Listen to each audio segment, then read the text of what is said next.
Here we are. Saturday night.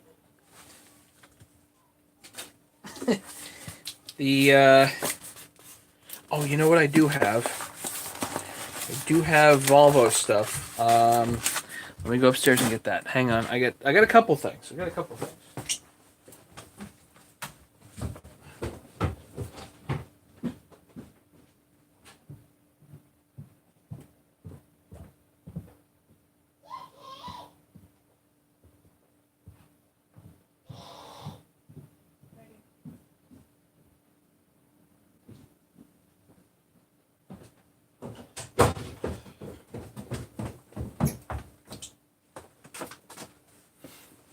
Who's here? Is that Hybrid? Hybrid's here. Larry's here. 4 people. Okay. Welcome, gentlemen. Hello. Yeah, I got a couple of things tonight. Just wanted to bring you up over here. What a mess. Let's see if we can figure some of this out here. For those people that are watching later, it's much more fun to watch live. And these days I just don't have that much in the way of content. But I got a couple things tonight. What's new? Well, first I want to say hi to the Faust family. It is my understanding that everybody's having pizza night and that I'm up on the big screen. Is that correct?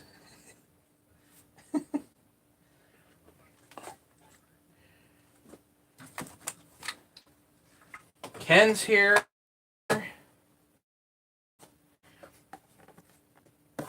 Larry's here. I'm up on the big screen. Okay. Just went and ate dinner with wife and kids and had a good time there. I just wanted to... So there's a couple things. One, Volvo stuff, sort of. We have a comment on my channel from a while ago spurred another comment, and it had to do with sandpapering squish bands for pistons. I don't know. Let's get the Volvo stuff out of the way. So these are modules. This is called the PEM. Hey, Arbor. So this is the original module. Now I have a very specific car. It's the 2004 Volvo S60R. Hey, Jesse. Volvo S60R. It's the R model, and 2004, and it's a very specific car. When you look up, this module, I believe, effectively controls the fuel pump. I don't think there's a fuel pump relay. I think it's just this module. Basically, the computer talks to this module and intends it to send fuel, I think. So, this is a pretty important module. And as you can see, this one is quite corroded. And as it turns out, supposedly they corrode internally. And I did a video not too long ago about swapping this out. And I swapped it out for this one.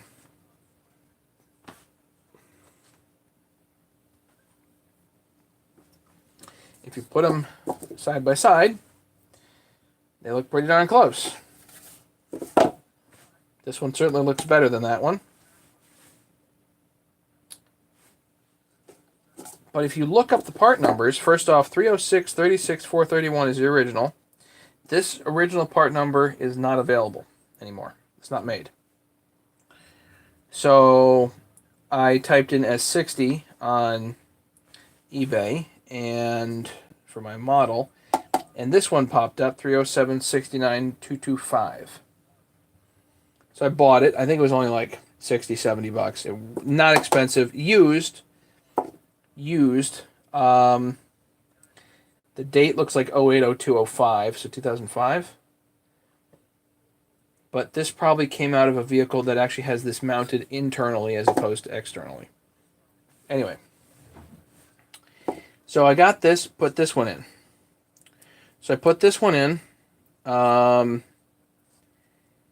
and the car drove differently. Remember, new fuel filter, new fuel pump, new pressure, fuel pressure sensor, new crank position sensor. What else in there? You know, all kinds of other new stuff.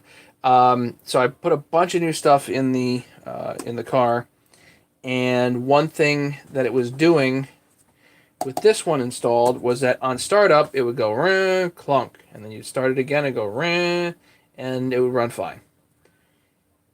When I put this one in, runs perfectly right off startup, but I seem to notice that with this one, I've had 3 stutters in like 100 miles of driving. It stutters. It just, you hit the gas and basically nothing happens, no fuel. And then you get fuel again, and then the code shows up and it says low fuel pressure. Brand new pump, why would it be low fuel pressure? I don't know. So I'm pretty sure that it didn't have the stuttering problem during driving with this one. But it does have a stuttering problem during driving with this one. So, but this one doesn't have the startup issue. So I guess the two issues cancel each other out, sort of. I mean, in the sense that you kind of hope that effectively both are defective, just for different reasons. Tim's here. Hey, Tim. Happy Easter.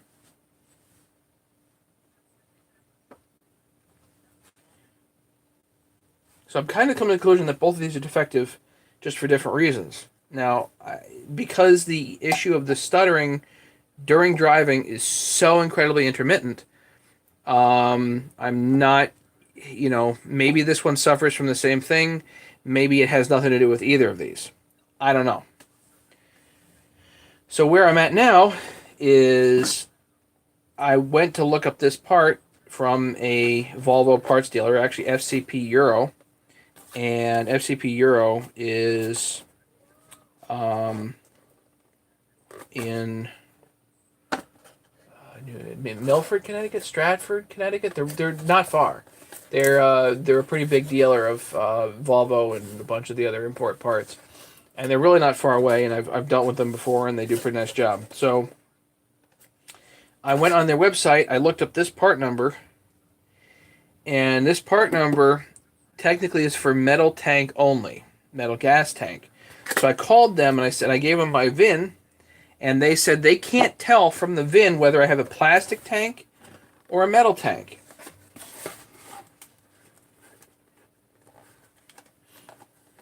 And I know this just gets crazier. Like, okay, so they say, well, I'm like, what am I supposed to do? He's like, go under the car and tap on the darn thing. Okay, I have a plastic tank. All right. So technically this is not the right part number. Technically this is the right part number. So 307 42 823.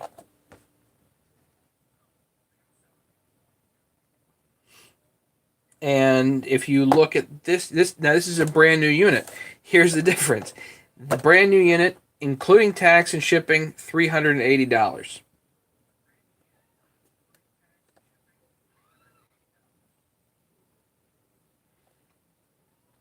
This one was used at like $70. So I'm basically assuming that the two of these are defective just for different reasons. And I'm kind of hoping that the new one doesn't have the stuttering problem, doesn't have the startup problem, all that other stuff, and that this is the actual issue that causes, or that is causing my low fuel pressure codes.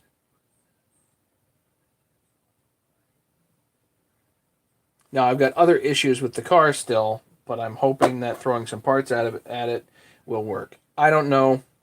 I'll drive it for 100 miles again and see and report back and see what the difference is. But they just disappeared nearly $400. On the upside, I can return this one to the guy on eBay, and especially if I notice that this one works perfectly, then I can report to him that this indeed is defective, or just doesn't work with non-metal tank. I don't know why the metal tank has anything to do with it, because it certainly fits and clicks in and all that stuff. Anyway, yeah, I know Tim's ready to run a chainsaw. Tim, I am with you. Actually, I ran James's saw today, just for a couple minutes.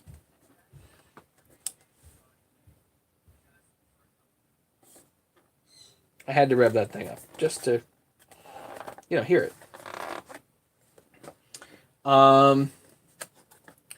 What's next? Yes, yes. Happy Easter, Faust family, everybody. How many people are watching this? How many people are there watching?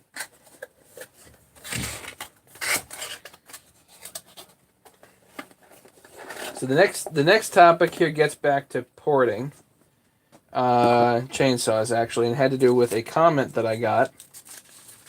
Oh, and I shipped before I get to I shipped out a kit today. I don't remember who it was to. It's terrible. I didn't pack it up live because I wanted to get it out the door yesterday.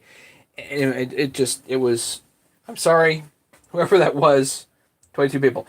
Whoever that was, I didn't pack. I packed it up. It's out in the mailbox. The mailman got it, but I didn't pack it up live because it was a busy day yesterday.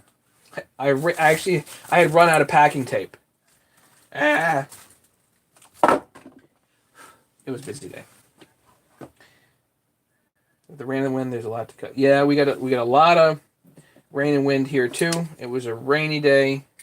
The cherries are itching to get pollinated, but it was so rainy today that the flowers didn't do a whole lot. They're about to pop. I mean, the flowers are just there, Okay, so back to porting. So the question that came up had to do with sanding squish band, and the comment essentially was that I'm doing it wrong.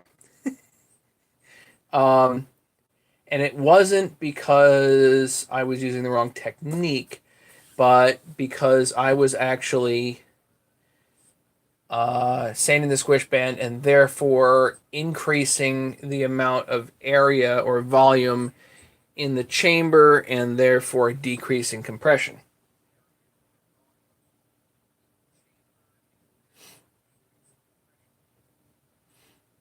I don't have honeybees right now, no. They do come. They're here, but not right now. And right now we have bumblebees that are around. But we definitely have honeybees. Seen them every year, which is good. Anyway, so the issue was, if you sand the squish band, you're actually increasing the area and increasing the volume in the combustion chamber, and therefore decreasing compression. And if you have a if you're not adjusting squish later, then yes, that's the case.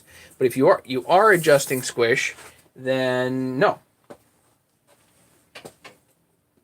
So let's demonstrate best I can what we're talking about. Happy Easter, indeed. Let's go here and see if I can. So if we have, so imagine, and we're going to exaggerate this just to, here's cylinder walls. Here's your squish band. There. Again, this is exaggerated. And then you have the dome.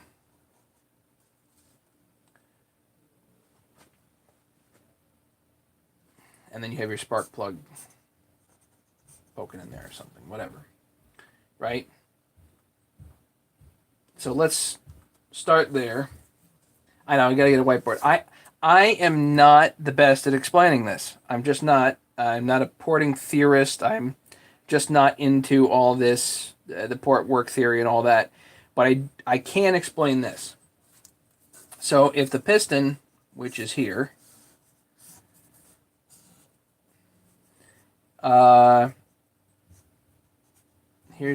this is your squish, okay? Piston top dead center. The distance here is squish.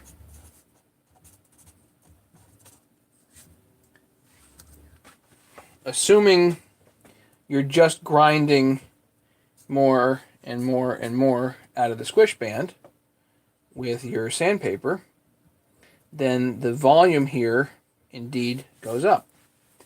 But if you grind out of here and then optimize your squish, then volume actually goes down and compression goes up. And here's why. So let's exaggerate this.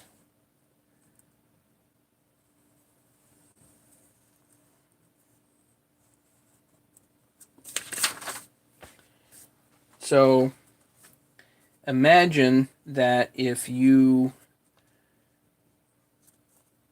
grinding on this surface here and you grind a lot of it away, let's really exaggerate this.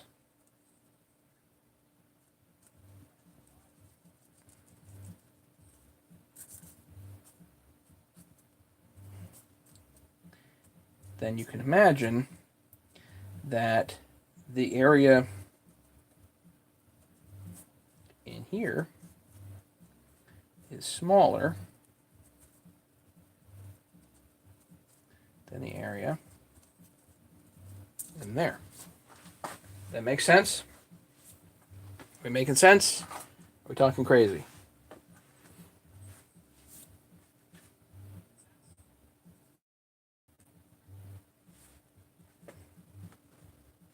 So the volume of the combustion chamber itself goes down when you grind the squish up. The volume of the combustion chamber actually goes down, assuming that you maintain, let's say, O2O as squish.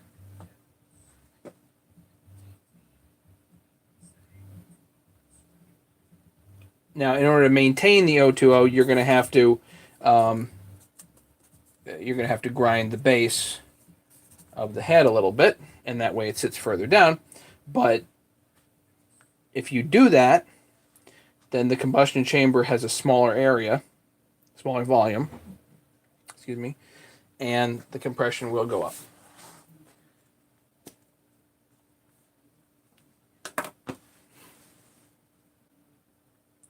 Questions, comments?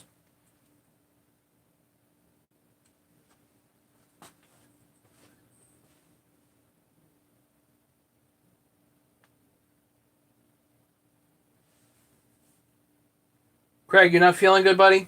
I'm sorry. All the pollen you're getting washed off with all the rain, yeah. Well, hopefully tomorrow we get some pollination. We're gonna have good flowers tomorrow, I think, on the cherries, and if there's any chance of pollination, it'll be tomorrow.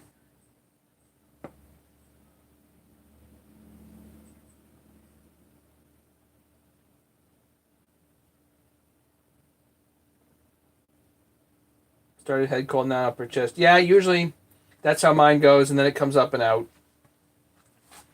You get something in your head, and then it goes down, and then it comes up and out.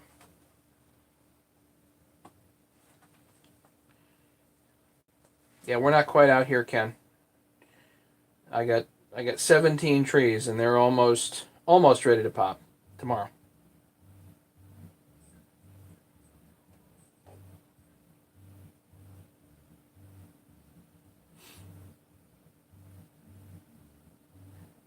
Shine.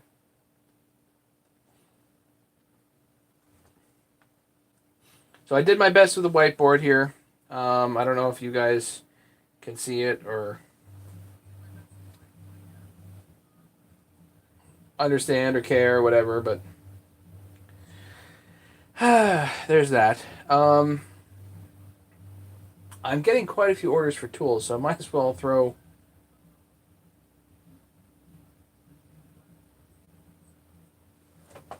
Okay. I don't see the difference because you're just eliminating a gasket. No, you're not just eliminating a gasket. Let's assume you keep the gasket, but you actually grind on the head. So the more you grind down here, the closer the squish band gets to the top of the piston.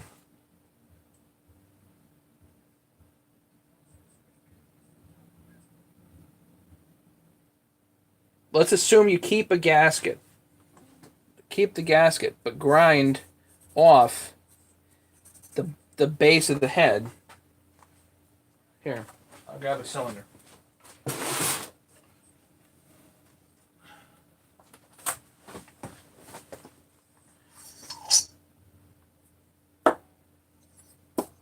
So here, this is a steel head. And there are lots of issues that happen when you grind on there, but including changing port timing. But port timing doesn't change lots when you grind off 20 thousandths. It changes a bit, no question, but not lots. But compression does go up significantly. So, anyway.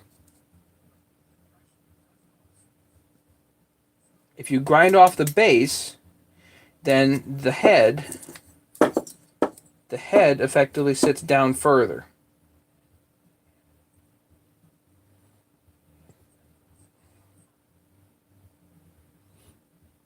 And again, there's all kinds of issues that happens when you do that, but all kinds of stuff that happens. But if you can get, let's assume, you know, you can grind off 1/4 of an inch. Then you have no base left, and you're going to crack your ears off. But you know, if you did it a lot, obviously, you know, your head would go way down, and then the piston would be out the top. You know, assuming you're not changing the stroke on the crank, your piston only comes up so far. If you have an exaggerated squish, then you got to get rid of the exaggeration in order to have reasonable compression. Stock saws are like 40 thousandths. The Huskies that I've seen stock are like 43 thousandths. Typically, eliminating a base gasket, which is 20 thousandths itself, yields you somewhere around 20 to 23 thousandths squish. So that's why base gasket deletes are pretty popular. I like to retain a gasket, therefore I grind more off the base or off the chassis itself more commonly.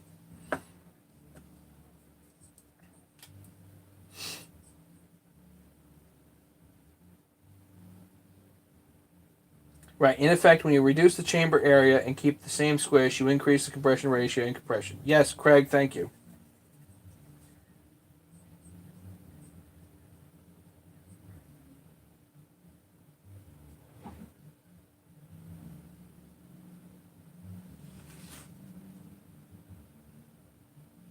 Right. Well, if you remove a gasket, then indeed the squish gets smaller. Assuming you change nothing else, you remove the gasket, your squish is going to get tighter. Yes.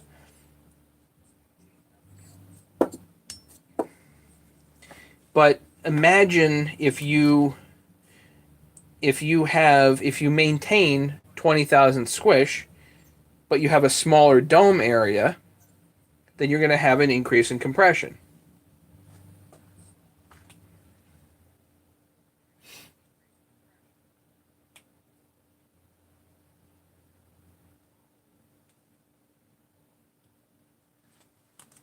Okay.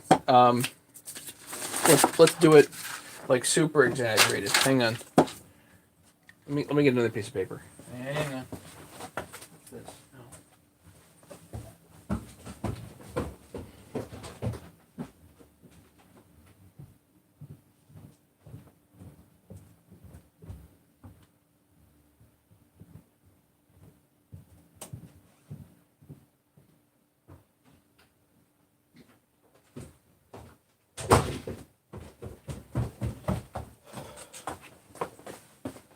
Okay.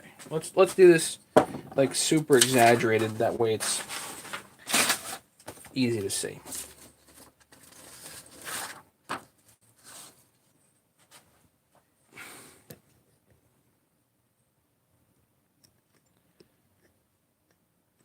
Right, because you're cutting the dome away.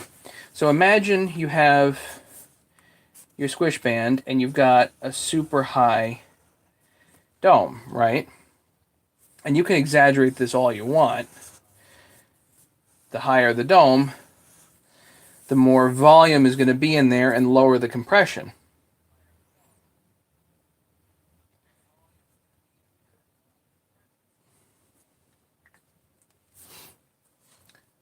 So if you want to increase the compression, then you have to effectively start chopping it away so that instead of a dome like this, you've got a dome like that.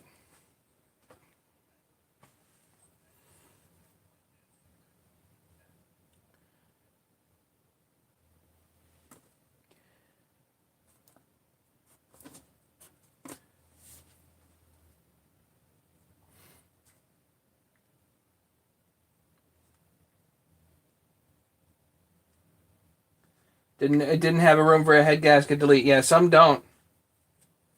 Some don't. Often what happens with an exaggerated dome like that is you have a narrow squish band. What happens with a shallow dome, if you've ground a lot of ways, you end up with these wide bands.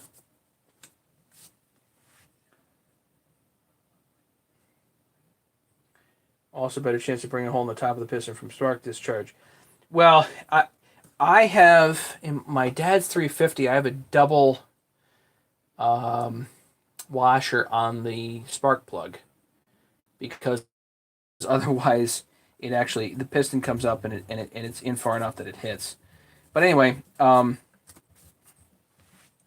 Well, basically they're all Hemis, James. Essentially, it like the hemispherical area. It's essentially all Hemis, if you think about it. Um, the one thing that the hot saws actually usually have is the spark plug sticking in the middle, coming down here. If you're replacing the head entirely, if you're doing a two-piece head, then you'll have a spark plug in the middle a lot of times. Anyway, the idea with grinding the with sandpapering the squish band is actually a couple of things. One, you're widening the band, and just so this is going to be like this is super exaggerated right here, which is perfect. The band gets wider, and this area gets smaller, right? The volume gets smaller. Wrong word. Wider band instead of narrow, and a smaller volume in the combustion chamber. So if you have a piston, let's say your piston's here, and the piston has 20 thousandths, from here to here, and you grind all that away. Let's say this is like 60 thousandths. Now you have an 80,000 squish. Did I just lower compression? Yeah, of course you did. If you grind all that away without readjusting squish, you're for sure going to lower compression. But at a constant squish, imagine you then you grind away on your base, and now the piston comes way up here, and now you're back to 20 thousandths. Now your compression is going to go up. So instead of 140, 150 pounds, now you're going to be up, 180 to 200.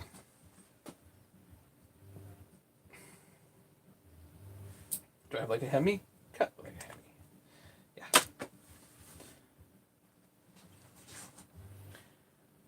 All right. Any questions or comments on that?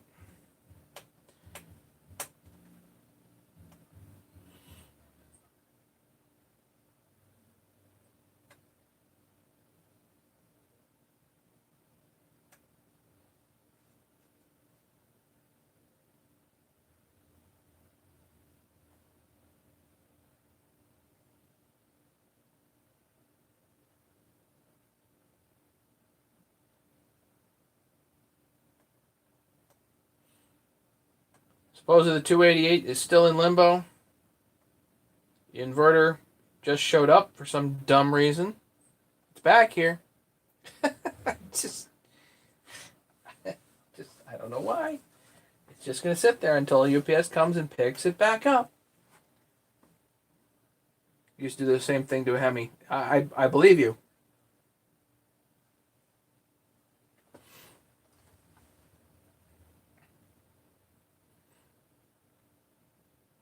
The other reason that I like to sandpaper this, I mean, you can ideally you want to do this with a boring bar. You want to cut this all the way back with a boring bar in a lathe properly indicated. But if you just have sandpaper, you're not going to be taking off 60,000s. You're only going to be taking off maybe 5,000s. But what happens is right here ends up being the stupid lip on a lot of the Husky OEM cylinders. And if you can get rid of that lip and flatten out the band just a little bit, make it nice and flat on both sides, then you get a much more accurate squish, more even band, better compression.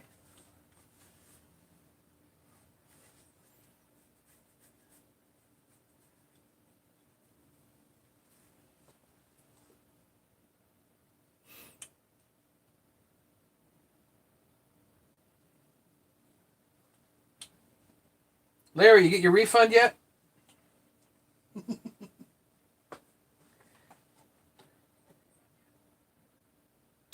I know. I'll know when you do, right?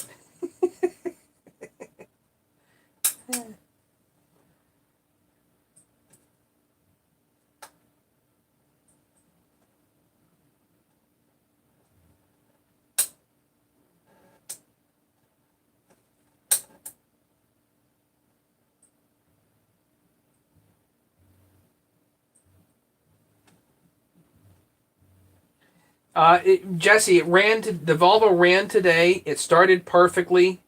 I drove it around the block. It drove perfectly, at least as far as the fuel issues go. I got some clunkies in the chassis and this and that and other issues, but yeah, for sure it ran just fine. But again, I got to run it for like 100 miles and see if there's any stuttering or sputtering or hesitation of any kind, you know?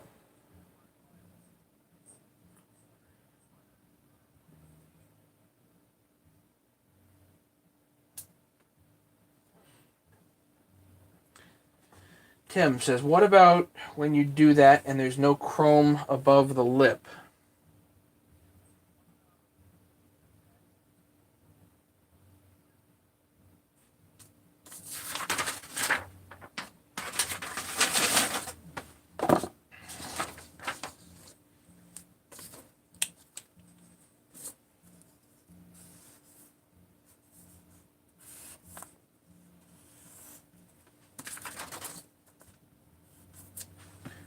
Tim, you're going to have to talk to me and tell me what you're talking about. As you grind this away, you're grinding this up, and then this is getting wider this direction. So this is a cylinder wall. There's your squish. There's your dome. So, Tim, can you explain exactly what you're talking about? No chrome above the lip. The lip itself that's on the Husky cylinders is like here, and it's actually plating. So this is like the Nicocil or chrome plating or whatever that is. It's actually the plating that's the issue. Right here on a lot of the Husky OEM cylinders is actually bare aluminum. And yeah, the rings don't ride that high, so you can even have like a little pocket in here, and the rings they're not going to hook up there.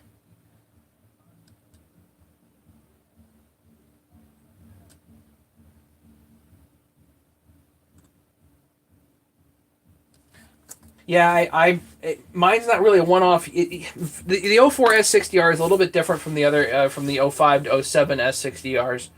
There's no question about that. It's at least a little bit different. I think the 07s are probably more desirable for other reasons, but um, it's a fairly unique piece. That's the thing. The 04 S60R is a unique piece.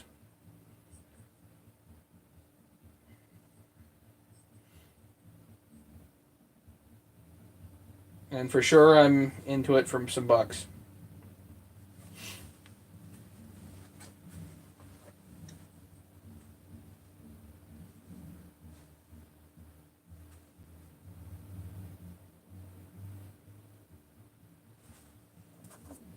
So Tim, can you go back and explain to me what I'm missing here? Did I explain that right or wrong?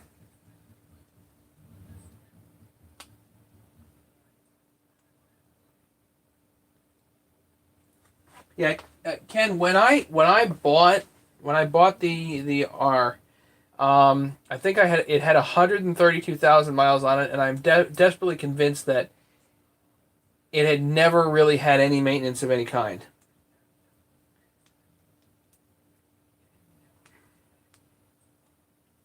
So when I bought it, I had them up on a lift and I looked under it and I showed them all the stuff that was no good. And they told, and I because I pointed out like a million different things that were wrong with it, and so we negotiated a little bit, and they also said, hey, there's a bunch of stuff wrong here. If this doesn't work out, they're just going to send it back to auction. And I'm like, okay. They said, but you have some like upgrade parts that you want to put on them. We'll put them on for free.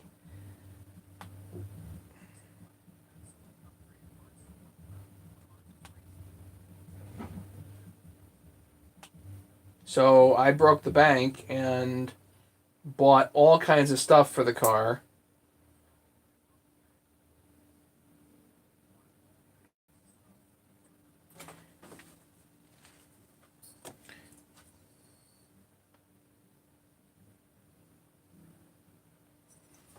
Yeah, I think this is actually what Tim's talking about. Actually, you guys can see that. So this is an aftermarket head, and you can definitely appreciate that there's plating at the top and that there's bare area at the top. Is that kind of what you're talking about, Tim?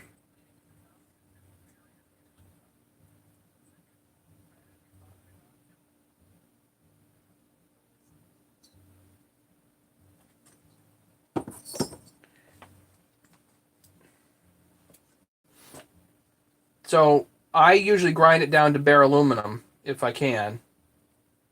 If the plating is uneven, it certainly evens out the squish band if you grind it down, even with sandpaper. You go through all the way through the plating and you get it down to bare aluminum. There's nothing wrong with that. And the more even it is, the better.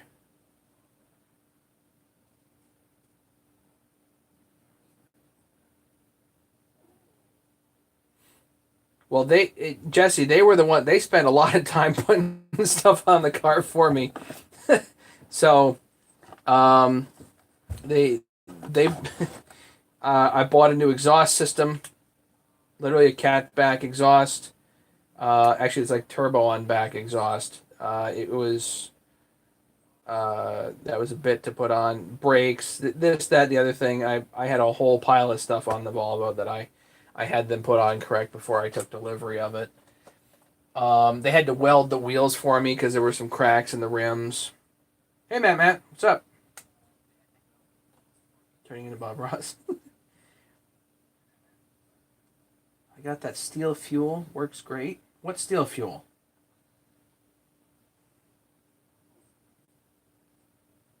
Oh, the lines. Oh, yeah, good.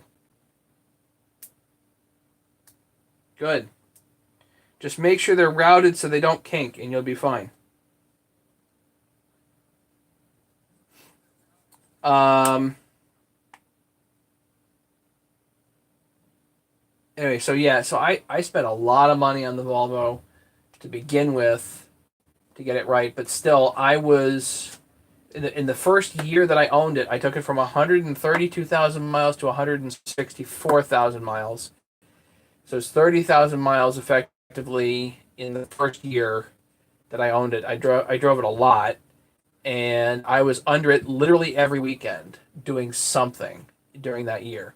Everything from wheel bearings to parking brake issues to I had brake rotor issues. The stock ones the stock aftermarket ones that I got were no good. They need to be cryo treated on that car. They're just so big. So the cryo treated rotors have done much better, lasted much longer.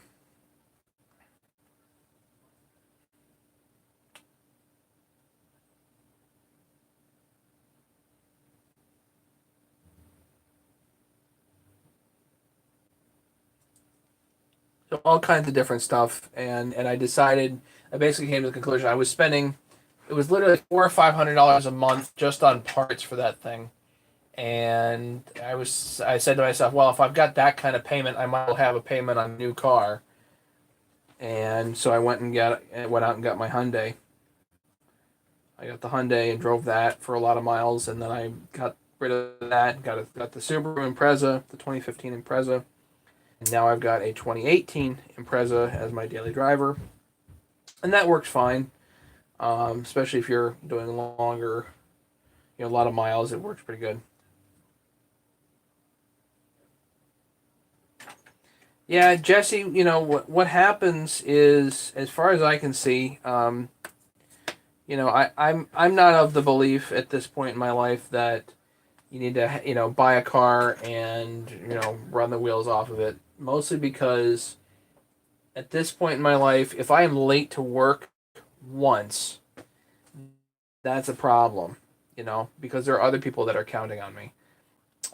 Pretty much, if you have an hourly wage job of any kind and people are actually counting on you to not be late to work, I believe that you need to have a car payment. Um, because you need the car to be as reliable as possible just for the sake of getting to work. Um, how much money do you lose by not getting to work on time? So it's one thing to have a hobby vehicle. So the Volvo is kind of my hobby vehicle, but it's not something that I count on as my daily driver. It would just get too frustrating. Truck and trailer. Yeah. So I actually have an issue with the get together. Um, so I will make the Connecticut get together. I will make the Connecticut get together, but there's a caveat. The caveat is that I won't be there all day. I'm gonna try to arrive Friday night, which I usually do, and then I kind of sleep over in the car there, tend the fire all night long, whatever. But um,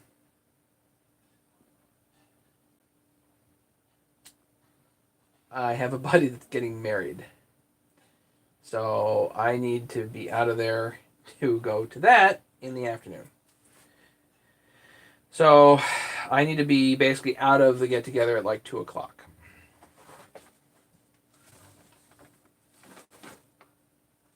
Nothing I can do, just the way it is.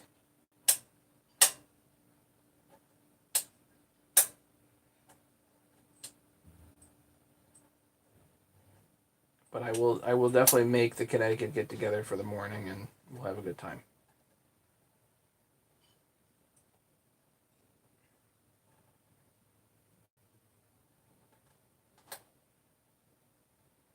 So, anything else you guys have? Questions, comments, suggestions, anything? Um, we got Easter tomorrow. I'm gonna go head down to the folks for Easter tomorrow.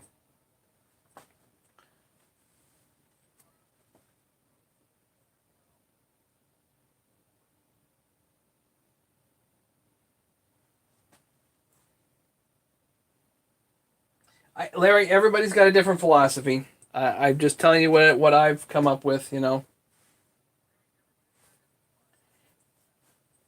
Ken might stand me up. No, not possible.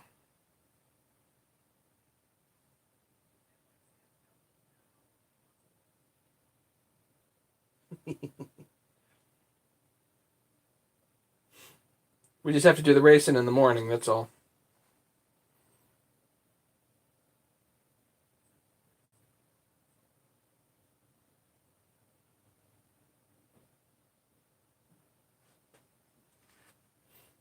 Have a great Easter, Larry. Take care, buddy.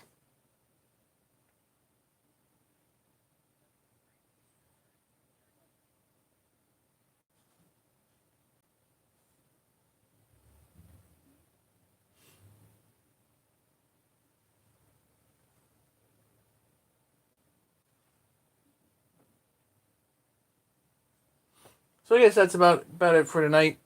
Gonna call it a night. Nothing much else going. Get him that autograph I saw. Okay. Well, I'm gonna have James. You're gonna get a sticker on that thing.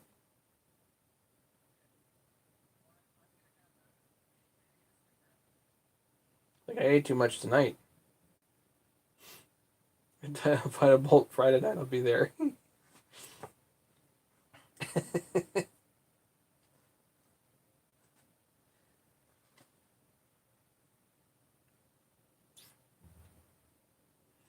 Ken can get all the tips he wants off my videos.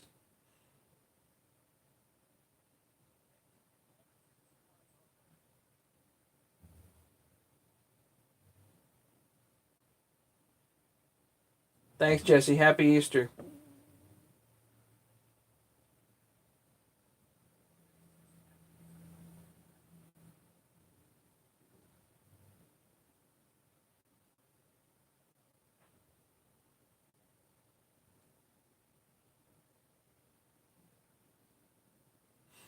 I still can't wait for Larry to get this 394 that I have sitting here.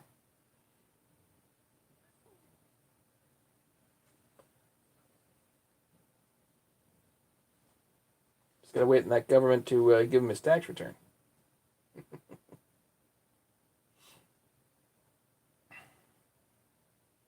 All right, so I guess we'll call it a night.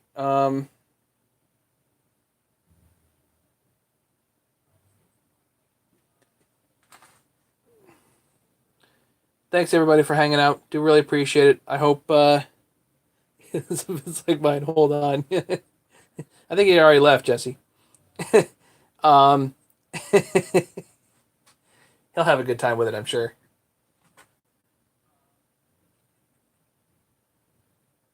Boiled eggs? No, I don't. I don't think we're doing that. No, no, no eggs. I had too much pasta tonight. Is it penne alla vodka? It was just awful. Chicken and shrimp and yeah, it's terrible. All right, I gotta go. Thanks everybody. Have a great night. Appreciate the Faust family hanging out. I know there's like 20 people watching me on the big screen here. Uh, I'm definitely excited for the get together. Yeah, stay safe, everybody. Craig, have a great night. Good seeing everybody, and thanks so much for hanging out. We'll see you guys soon, okay? Bye.